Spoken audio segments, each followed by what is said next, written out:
पुढची बातमी, नाशिक जिल्हा ही कांद्याची बाजारपेठ म्हणून ओळखली जाते। मात्र याच बाजारपेठेमध्ये शेतकऱ्यांच्या कांद्याला भाव मिळत नसल्यामुळे शेतकरी मेटाकुटीला आलाय। त्यामध्येच दीडचा तुटवडा निर्माण झाल्यामुळे शेतीची कामं देखील कोळंबलेली आहेत। शेती, नांगरणी, मशागत, पेरणी या सगळ्याच अडचणी शेतकऱ्यांसमोर केवळ डिझेल तुटवड्यामुळेच उभ्या राहिलेल्या आहेत। शेतकरी संकटामध्ये सापडलेला आहे। तर शेतकऱ्यांच्या कांद्याला प्रति क्विंटल 3000 रुपये हमीभाव द्या, विकलेल्या कांद्याला किमान 1500 रुपये अनुदान द्या, अशी मागणी कांदा उत्पादक शेतकरी करतात। शेतकऱ्यांशी संवाद साधलाय आमचे प्रतिनिधी संदीप जेजूरकर यांनी। बघूयात। नाशिक जिल्हा ही कांद्याची बाजारपेठ म्हणून ओळखली जाते।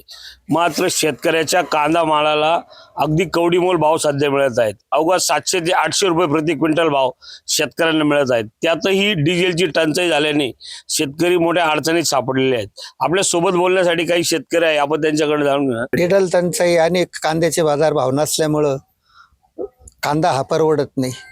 लागवडीचा खर्च, काढणीचा खर्च, विक्रीचा खर्च, त्याच्यात डिझेल टंचाई, शेतीची मशागतीची डिझेल मिळत नाही, पेरणीचे दिवस आले, मशागतीसाठी डिझेल मिळत नाही, एकदम वाईट परिस्थिती।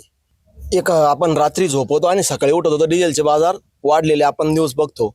आता माझा एक स्वतःचा छोटासा अनुभव सांगतो। मी आपल्या नांदगाव मधले एका पंपावर डिझेल भरण्यासाठी गेलो। सकाळी मार्केटला आलो, 2000 डिझेल मला त्यांनी दिलं आणि मी परत म्हणलं आता उद्या शनिवार रविवार असल्यामुळे ट्रॅक्टर आपण 12 किलोमीटरवर राहतो, मी खेड्यावर, आपण येऊ शकत नाही बा। शेतकऱ्याचं गणित एकदम कोलमडून जायले। आज शेतकरी मेटाकुटीला आलेला आहे। खताचे भाव कुठे गेले, सर्वच गोष्टीचे भाव, डिझेल पेट्रोल आज चौथ्यांदा वाढलंय। काय करेल शेतकरी, एवढं करून डिझेल भेटत नाही आणि शेतीला मशागतीला भरपूर डिझेल लागतं। वाहतुकीचा अवकाळा झाला लोकांच्या, कांदे वाहता येईना, मार्केटला भाव नाही, डिझेल पण सुटत नाही। आज अशी परिस्थिती होऊन गेली। शेतकरी सध्याच्या परिस्थितीला कांद्याला भाव नसल्यामुळे देखील मेटाकुटीला आलेला आहे। संदीप जेजूरकर, एबीपी माझा, नांदगाव, नाशिक।